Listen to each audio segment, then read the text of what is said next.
കഴിഞ്ഞ ഇടതുപക്ഷ സർക്കാരിനേറ്റ കനത്ത തിരിച്ചടിയെക്കുറിച്ച് പരസ്യ പ്രതികരണവുമായി രംഗത്തെത്തിയിരിക്കുകയാണ് നമ്മുടെ മുൻ സ്പീക്കർ എൻ ഷംസീർ. അദ്ദേഹത്തിന് കഴിഞ്ഞ തവണ സീറ്റ് പോലും ഇവർ നിഷേധിച്ചിരുന്നതാണ്. അതെ, അങ്ങനെ തലശ്ശേരിയല്ലേ? എവിടെ ആയിരുന്നു? തലശ്ശേരി. തലശ്ശേരിയിലാണ്. രണ്ട് ടൈമും ജയിച്ച ആളായിരുന്നു. കൊടിയേരിയുടെ ആളായിരുന്നു. അതെ, കൊടിയേരിയുടെ ആളായിരുന്നു. അപ്പം ഷംസീറിനെ ഇവർക്ക് ഉൾക്കൊള്ളിക്കാൻ പറ്റാത്തതുകൊണ്ടാണ് സ്പീക്കറെങ്കിലും ആക്കിയത്. അതെ, കാരണം ഷംസീറിന് കിട്ടേണ്ട മന്ത്രിസ്ഥാനമാണ് മരുമകന് കൊടുത്തത്. മരുമകന് കൊടുത്തിട്ട് ഷംസീറിനെ ഒതുക്കാൻ വേണ്ടി പിണറായി വിജയൻ കഴിവിന്റെ പരമാവധി പരിശ്രമിച്ചു. പക്ഷെ അവസാനം അയാളെ ഉൾക്കൊള്ളിക്കേണ്ട ഒരു അവസ്ഥ വന്നപ്പോൾ അയാളെ എന്ത് പറ്റി? മന്ത്രി പദവി ഒന്നും കൊടുത്തില്ല, സ്പീക്കറാക്കി. രാജേഷിനെ ഇങ്ങോട്ട് മാറ്റി മന്ത്രിയായിക്കൊണ്ട് ഇയാളെ സ്പീക്കറാക്കി. പക്ഷേ സ്പീക്കർ പദവി ഇരുന്നുകൊണ്ട് അയാൾ അവിടെ നിന്ന് അത്യാവശ്യം പണിയൊക്കെ ഇവിടെ വെച്ച് ചെയ്തു കൊടുക്കുകയും ചെയ്തു. ഏറ്റവും അവസാനം വീണ ജോർജിന്റെ പെടലി ഉളുക്ക് കേസിനകത്ത് ഇവരെ പരമാവധി നാറ്റിക്കാനും അദ്ദേഹത്തിന് കഴിയുകയുണ്ടായി. ഇതിപ്പം ഷംസീർ പറഞ്ഞതിനകത്ത് പുതുമയൊന്നുമില്ല. ഷംസീർ ഇന്ന് പരസ്യമായി കഴിഞ്ഞ ദിവസം കുഞ്ഞാലി അനുസ്മരണം, നിലമ്പൂരിലെ പഴയ MLA കാരൻ CPM നേതാവ് വരുന്ന കുഞ്ഞാലിയുടെ അനുസ്മരണത്തിൽ പൊതുസമ്മേളനത്തിലാണ് ആഞ്ഞടിച്ചത്. മറ്റു പലരും പാർട്ടി വേദികളിലേ പറഞ്ഞുള്ളൂ. അതെ, ഇദ്ദേഹം പരസ്യമായിട്ട് ആഞ്ഞടിച്ചു. നേരത്തെ പറഞ്ഞ കാര്യങ്ങൾ തന്നെയാണ് പറഞ്ഞത്, പക്ഷേ അത് പറഞ്ഞു എന്നുള്ളതാണ് ഏറ്റവും പ്രധാനപ്പെട്ട കാര്യം, പരസ്യമായിട്ട്.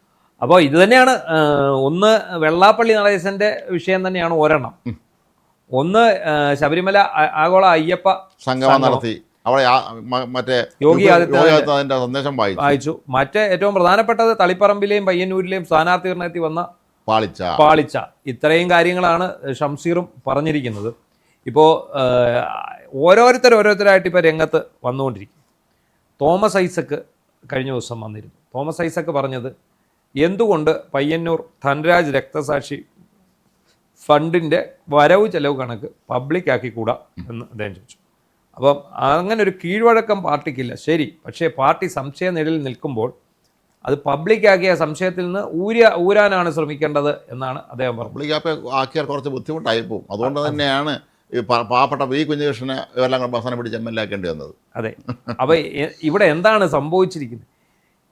ഇപ്പോഴെന്താണ് ഇവർ ഓരോരുത്തരായിട്ട് ധൈര്യം സംഭരിച്ച് മുന്നോട്ട് പിണറായി വീണ് കിടക്കുകയാണ്. എല്ലാ തരത്തിലും പിണറായി വീണ് കിടക്കുകയാണ്. ഇനിയിപ്പോൾ അവസാനത്തെ ചവിട്ടി ഓട്ടേണ്ടത് ED ആണ്. അതെ, EDയുടെ അന്വേഷണം വരിക, പിണറായി വിജയനെ അറസ്റ്റ് ചെയ്യുക അല്ലെ ചോദ്യം ചെയ്യുക എന്ന ലെവലിലേക്ക് വരുമ്പോഴാണ് എല്ലാ CPMകാരും വളരെ പ്രതീക്ഷയോട് കാത്തിരിക്കുകയാണ് ഇയാൾ എപ്പോഴാണ് തൂക്കിയെടുത്ത് അകത്താക്കുന്നത്. അതെ, എന്താണെങ്കിലും അതിന് ശേഷമാണ് നമ്മൾ ശ്രദ്ധിച്ചാൽ അറിയാം, ഈ ED റെയ്ഡിന് ശേഷമാണ് നമ്മുടെ തോമസ് ഐസക് ആണേലും ദിനേശൻ പുത്തലത്താണേലും MA ബേബി ആണെങ്കിലും ഈ ഇപ്പോൾ പറഞ്ഞ ഷംസീർ ആണെങ്കിലും സംസാരിക്കുക. എല്ലാവരും ഇറങ്ങി സംസാരിക്കുകയാണ്.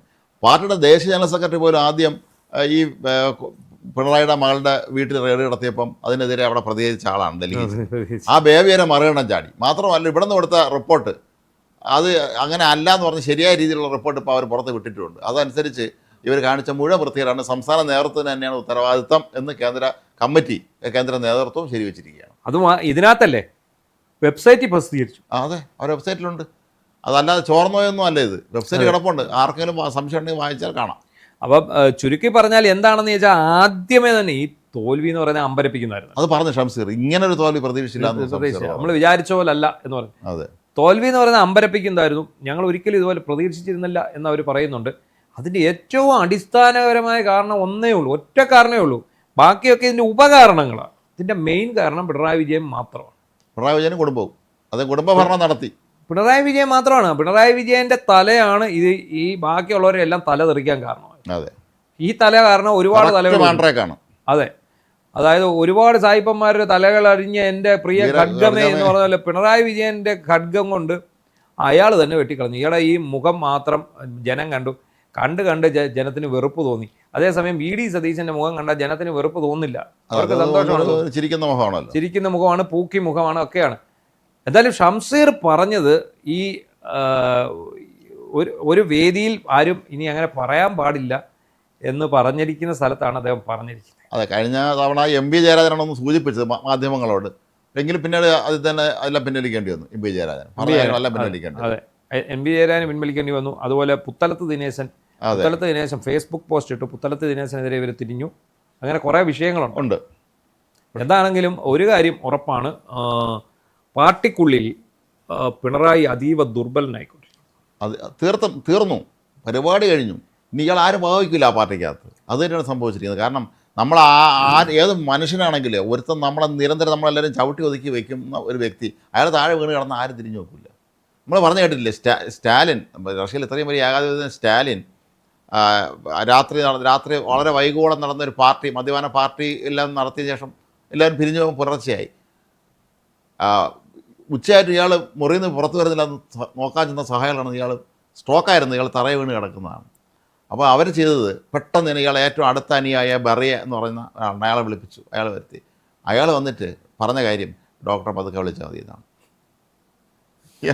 തീർന്ന് കിട്ടിട്ടെന്നുള്ളതാണ്. അപ്പോൾ ഇത്രയും നാൾ സ്റ്റാലിൻ്റെ അതിവിശ്വസ്തനായി കൂടാൻ വന്നു എന്ന് വിചാരിച്ചിരുന്ന ബെറിയ തന്നെ ചെയ്തത് ഇതാണ് പരിപാടി. അപ്പോൾ അതാണ് ഇവിടെ സംഭവിച്ചിട്ടുള്ളത്. പിണറായി വിജയനല്ലേ അയാൾക്ക് രണ്ടും കിട്ടട്ടെന്ന് എല്ലാവരും വിചാരിക്കും. അതാണ് ഇപ്പോൾ ഷംസീർ ഇത്രയും ധൈര്യമായിട്ട് ഇറങ്ങി പ്രസംഗിച്ചത്. പിണറായിനൊന്നും ചെയ്യാൻ പറ്റില്ലല്ലോ. കേന്ദ്ര കമ്മിറ്റി നൽകിയ ആ റിപ്പോർട്ട് അനുസരിച്ച് പിണറായി ഉത്തരവാദി തന്നെയാണല്ലോ. അല്ല, ഇനിയിപ്പോൾ ഇതൊരു ഗുണമുള്ളത് എന്താണെന്നറിയാമോ? ഷംസീറിനൊക്കെ ധൈര്യമായിട്ട് പറയാം. എന്താണെന്നറിയാം, ഇത് കേന്ദ്ര കമ്മിറ്റി റിപ്പോർട്ട് പബ്ലിക് ആക്കിയല്ലോ. ഇനി അതിനെക്കുറിച്ച് പറയുന്നതിന് യാതൊരു ബുദ്ധിമുട്ടും ഇല്ല. പക്ഷേ ഓരോരുത്തരും ആളാം ഇത് ഇങ്ങനെ പറയുമ്പോൾ ആ ഓരോ തവണ പറയുമ്പോഴും അത് ചങ്കിത്തറയ്ക്കുന്ന പിണറായി വിജയൻ ഇരട്ടച്ചങ്കനല്ലേ. രണ്ട് ചങ്കുള്ളതുകൊണ്ട് കുഴപ്പമില്ല, രണ്ട് ചങ്കുള്ളതുകൊണ്ട് കൃത്യമായിട്ട് അങ്ങനെ കൊണ്ട് തെറിച്ചങ്ങ് പോവേ ഉള്ളൂ. മാത്രമല്ല, കഴിഞ്ഞ ദിവസം തിരുവനന്തപുരത്ത് DYFIയുടെ ജില്ലാ സമ്മേളനത്തിൽ വരുന്നൊരു പ്രശ്നമായിരുന്നു പി ബിജുവിൻ്റെ പേരിൽ ഫണ്ട് പിരിച്ചു എവിടെയെന്നുള്ളത്. പി ബിജു നമുക്കെല്ലാം അടുത്ത സുഹൃത്തായിരുന്ന ആളാണ്. 2000 ആണ്ടിലാണ് അദ്ദേഹം മരിച്ചത്. അല്ല, 2020 മരിച്ചത്. അല്ലല്ല, ഒന്നും ആയിരുന്നില്ല. അത് PK ബിജു ആണ്. ഇത് നമ്മൾ തിരുവനന്തപുരത്തുകാരനാണ്. പുള്ളി നല്ലൊരു നേതാവായിരുന്നു. നമ്മളെ സ്ഥിരം ചാനൽ ചർച്ചയ്ക്ക് വിളിച്ച ഓടി വരുന്ന നല്ല ധാരണയുള്ള ഒരു ചെറുപ്പക്കാരനായിരുന്നു. 2020 മരിക്കുന്നത് കോവിഡ് ആയിരുന്നുകൊണ്ട് പുള്ളിക്ക്. പക്ഷേ പിന്നീട് ഇദ്ദേഹത്തിൻ്റെ പേരിലൊരു തിരുവനന്തപുരത്ത് മെഡിക്കൽ കോളേജ് ക്യാമ്പസിൻ്റെ ഉള്ളിൽ സാധാരണക്കാരായി കൂട്ടിരിപ്പാർക്ക് രോഗിക്കുള്ള താമസം ഒരുക്കാൻ വേണ്ടി റെഡ് കോർണർ എന്ന് അങ്ങനെ എന്തോ പറഞ്ഞുകൊണ്ടൊരു പ്രസ്ഥാനം ഉണ്ടാക്കാൻ വേണ്ടി പൈസ പിരിച്ചു. പൈസ കണക്കില്ല. 6 വർഷമായിട്ട് ഈ സ്മാരകം ഉണ്ടാക്കിയിട്ടില്ല ബിജു മരിച്ചിട്ട്. ഇതിൻ്റെ പേരിൽ ഒരു ആംബുലൻസ് വാങ്ങിക്കാൻ പൈസ പിരിച്ചിട്ടുണ്ട്, ആംബുലൻസ് വാങ്ങിയിട്ടില്ല. അപ്പോൾ ജില്ലാ സമ്മേളനത്തിൽ ചോദിച്ചു ഇതൊക്കെ എവിടെയെന്ന് ചോദിച്ചിട്ട് കണക്കെവിടെ എന്തായെന്ന് ചോദിച്ചപ്പം ജില്ലാ ഭാരവാഹികൾ കൈവലത്തിൽ കാണിച്ചു എന്നാണ്. നമുക്ക് പറ്റിപ്പോയി, ഞങ്ങൾക്കൊരു പിഴയായിപ്പോയി, എൻ്റെ മാത്രം പിഴയെന്ന് പറഞ്ഞ് താടി ഊരി എന്നാണ് പറയുന്നത്. ഇത് നവംബറിൽ ഉദ്ഘാടനം ചെയ്യുമെന്ന് പറഞ്ഞ് ഇന്നൊരു വാർത്തയൊക്കെ വന്നിട്ടുണ്ട്. ബിജുവിൻ്റെ സ്മാരകം നവംബറിൽ ഉദ്ഘാടനം. നവംബറിൽ അപ്പോൾ ഇപ്പോൾ ഏത് മാസം? ഇതിപ്പോൾ ഓഗസ്റ്റ് ആകുമല്ലേ, നാളെ കഴിയുമ്പോൾ ഓഗസ്റ്റ് ആണ്. ഓഗസ്റ്റ്, സെപ്റ്റംബർ, ഒക്ടോബർ, നവംബർ 4 മാസം കൊണ്ട് തീർക്കും. പണി തുടങ്ങി കിടക്കുകയാണെന്ന് തോന്നുന്നു അല്ലേ? അതെ, പണി അന്ന് തുടങ്ങി. കോടിയേരിയാണ് തറക്കല്ലിട്ടത്. തറക്കല്ലിട്ട് തുടങ്ങി വെച്ച് പിന്നെ തീർന്നു. കോടിയേരിയും മരിച്ചു, അദ്ദേഹത്തിന്റെ സ്മാരകം വിവിധ സ്ഥലങ്ങളിൽ ഉയർന്നു കഴിഞ്ഞു. അപ്പോഴും ബിജുവിന്റെ സ്മാരകം ഒന്നും ആയിട്ടില്ല. എന്താണെങ്കിലും പാർട്ടിയുടെ ഒരു അപജയത്തെക്കുറിച്ചാണ് പറയുന്നത്. ഇവരെല്ലാവരും പല ഭാഗത്ത് നിന്ന് പല ശബ്ദങ്ങൾ പുറപ്പെടുവിക്കാതെ ഒറ്റക്കെട്ടായിട്ട് നിന്നുകൊണ്ട് ഒരു ശബ്ദം പുറപ്പെടുവിക്കുക. ആ ശബ്ദത്തിനായിരിക്കും ശക്തി കൂടുതലുണ്ടാവുക.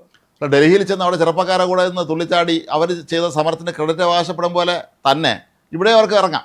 പാർട്ടിയിലെ ഒരുപാട് പേർ അവരെല്ലാം ഒരുമിച്ച് കൂട്ടിക്കൊണ്ട് നേരെ ചെന്ന് പിണറായിയുടെ അടുത്ത് കാര്യങ്ങൾ ചോദിക്കുക. ഇനി താൻ കൊണ്ട് ഇറങ്ങി പൊയ്ക്കോ, ഞങ്ങൾ പാർട്ടിയിൽ നേരെ കൊണ്ടുപോയിക്കോളാം, ആവശ്യത്തിന് കിട്ടാനുള്ളതൊക്കെ കിട്ടിയല്ലോ, ഇനി അങ്ങേക്ക് പോകാം, ബാക്കി ഞങ്ങൾ നോക്കിക്കോളാം പറയാനുള്ള ആർജവം ഈ പാർട്ടി പ്രവർത്തകർ കാണിക്കേണ്ടി വരും. അവസാനം എല്ലാവരും കൂട്ടത്തോടെ AK സെൻറ്ററിലേക്ക് മാർച്ച് ചെയ്യേണ്ടി വരും. എന്നാലേ ഇത് കാര്യം നടക്കുകയുള്ളൂ. അതാണ് വേണ്ടത്. എന്താണെങ്കിലും ഷംസീറും തോമസ് ഐസക്കും ബേബിയും ഒക്കെ വീണ്ടും പറഞ്ഞു വരികയാണ്.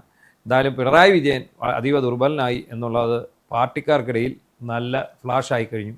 അതുകൊണ്ട് തന്നെയാണ് വിമർശനം കൂടുതൽ പരസ്യമായി പൊതുവേദിയിൽ പ്രസംഗിക്കുന്നത്.